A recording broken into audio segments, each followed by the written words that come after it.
Welcome to Russia, to St. Petersburg, and hopefully to the start of a truly memorable adventure.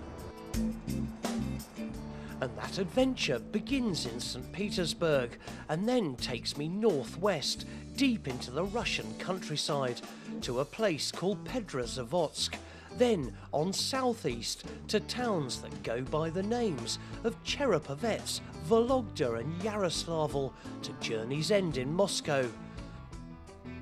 It's a 2,500 kilometre ride that I hope will deliver the true essence of what this country is all about. Well, as ever, I'm dying to get out on the road, but you can't really pass up the opportunity to at least spend just a little time here in St. Petersburg, because it is Russia's capital of culture.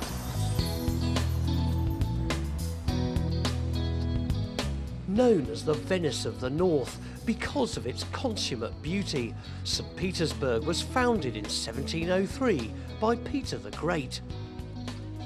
As you wander around, the architectural delights do blow your mind, like the Winter Palace and the Hermitage.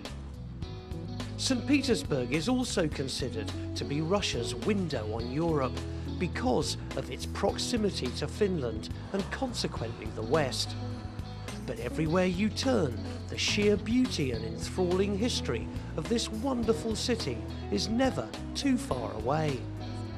This beautiful garden is typical of what you're going to find in the centre of St. Petersburg. It's actually called St. Isaac's Square, and in front of me here is St. Isaac's Cathedral, which does actually sport the third biggest dome in the world. Now also just over there is the Astoria Hotel, which has a wonderful story attached to it. Now, in the siege of Leningrad, as it was called then in World War II, Hitler planned his victory party in that hotel, even to the point that he actually printed the invitations.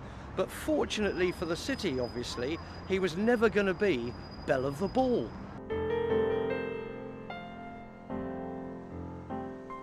As well as countless wartime tales, there is all manner of cultural excitement on offer here.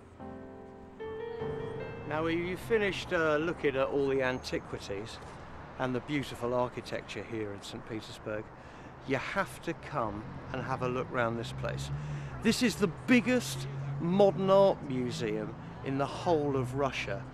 This is something that you also need to push because it brings you good luck, which is your first bit of modern sculpture.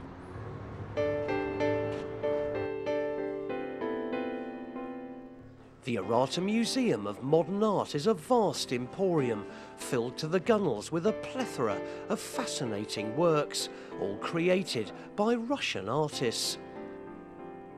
During the dark days of the Soviet Union, art was a medium to express your often controversial political views, and now that tradition is allowed to burgeon, the international art scene is surely so much richer. Now, when you're talking about contemporary art, obviously a lot of the artists are very much alive. Now, one of the most famous artists here in Russia is right here. He's called Alex. Now, Alex is, for the first time in his life, is that right, Alex? Yes. Yeah, painting a It's my first motorbike. bike. It's your first bike. Now, it's a V-twin. I think it might be a Harley. Now, am I going to write something? Yeah. Alex. Now, there is just one more form of creative expression that is a must-see here in St. Petersburg, and that is the ballet. Ballet and biking, obviously, are intrinsically linked, mainly because they both start with the letter B. This is the St. Petersburg Conservatory, the oldest music and ballet school in Russia, dating back to 1862. All the greats have trained and performed here, and this afternoon some of the stars of the future are on stage rehearsing. So what's happening now, right, is they're warming up for tonight's performance. These dancers train for over 5 hours a day and then go on to give at least 3 performances every week. I had no idea how strenuous ballet is. I mean, what was I doing? Just messing around. I am knackered.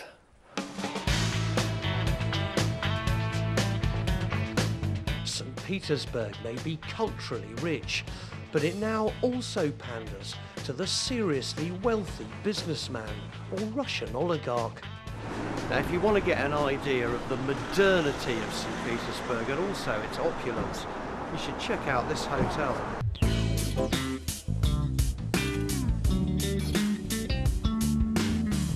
This is the W five-star hotel in the centre of the city, and if you've got the money, they've definitely got the ambience.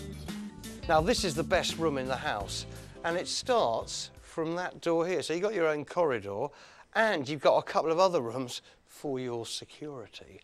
But this is something else. Not bad, is it, hey? These rooms are called Wonderful Suites, Fabulous Suites, Mega Suites, and this one is called Extreme Wow Suite. Check this out, man. This is the biggest bed in St. Petersburg, I'm told. And you get your jacuzzi, your showers, everything that you could possibly want. So how much is Extreme Wow? Well, it is per night 200,000 rubles. And in English money, that's 4 grand.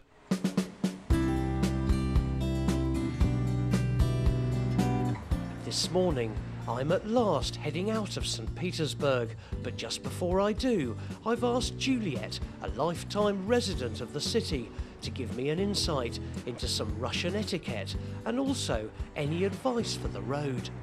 The first question people ask me, why Russians don't smile? Yeah, why don't they smile? And they don't smile, and you shouldn't be, really shocked with that, because in Russia, if you don't know a person, you're not smiling to him. And the people don't smile to you if they don't know you. But once they're introduced, they become your best friends. Don't try to smile and behave as a best friend to a person you don't know. How's life going to change for me? You will go into a different world, I would say. You will see some poverty there. And also traffic police, in Russia, we all know how we negotiate with traffic police. If there's some serious problem, you should be ready to give them money sometimes. Okay. Don't start with too much money. Okay, just a little bit of money. A little bit of money. With that advice ringing in my ears, it may be my last chance to have a cappuccino. When I think about